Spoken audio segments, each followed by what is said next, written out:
Definite and indefinite form of the nouns. Generic reference. Indefinite form. We use the indefinite form of a noun to introduce new and known information. That is, when we refer to something in generic terms. We then talk about generic reference. We can use the indefinite form of a noun in both singular and plural. Take a look at the following English sentences. We got a new teacher. I met a boy yesterday. Tickets on sale here. Or the three sentences are referring to something very generic. They're referring to generic reference. That's why they have the indefinite form of the noun. Indefinite form in Norwegian, Ubestemt form. The indefinite form in Norwegian is called Ubestemt form.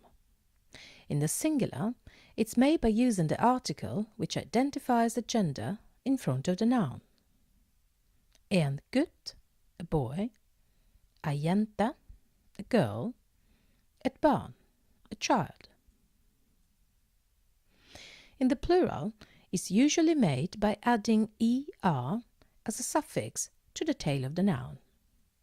En gutt, a boy, to gutter, two boys, ei jente, a girl, tre jenter, three girls. But there are exceptions, like in one-syllable neuter nouns.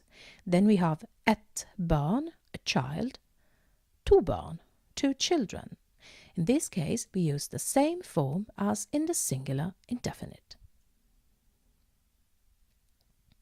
Indefinite form with no article. In Norwegian, it's also possible to make the indefinite form without the article, just by using the plain form of the noun.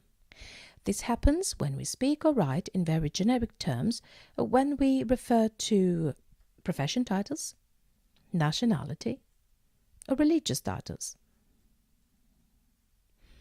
English and Norwegian differ when it comes to profession and religious titles in singular. In English, you will have he's a student, she's a teacher, Carl is a Buddhist. In Norwegian, we don't have any article in front of the noun. Han student, hun lærer, Carl buddhist. But English and Norwegian behave quite similarly with nationalities as well as profession and religious titles when used in plural. She is American, hun amerikaner. They are students, they are teachers. De er studenter, de er lærere. They are Buddhists, de er buddhister. There are then no indefinite articles in plural. In this case, we just use the plural indefinite form of the nouns.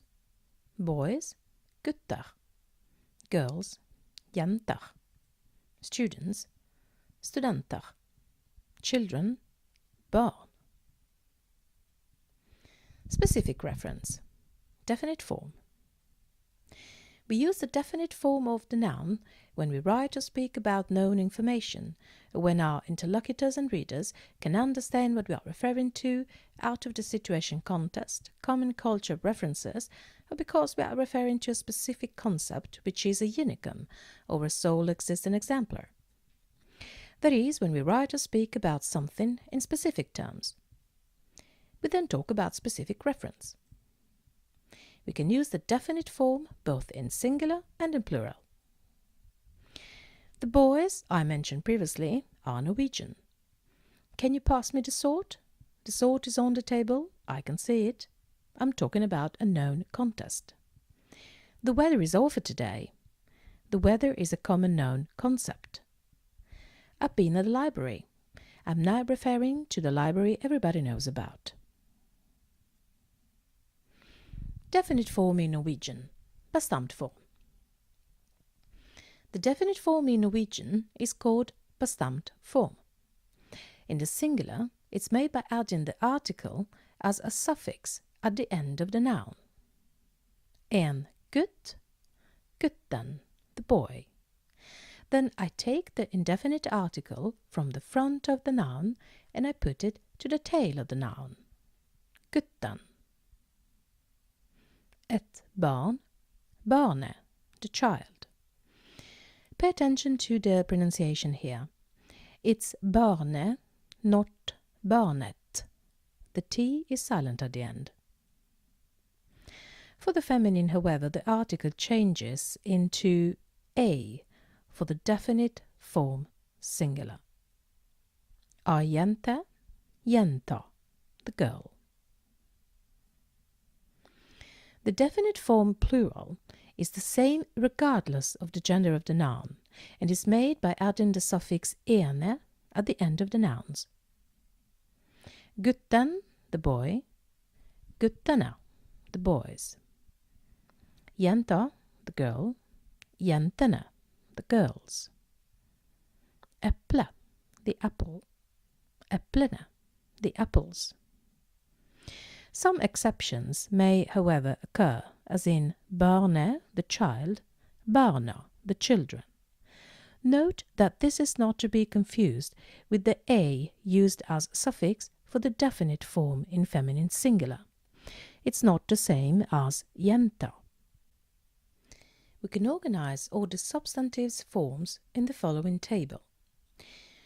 When you're looking for a new word in Norwegian, you should learn the new word with all the 4 forms of the noun: singular indefinite, singular definite, plural indefinite, and plural definite. For the masculine, that would be en gutt, gutten, gutter, guttene. For the feminine, ei jente, jenta, jenter, jentene. For the neuter, et eple, eple, epler, eplene. For the neuter one syllable, et barn, barne, barn, barna.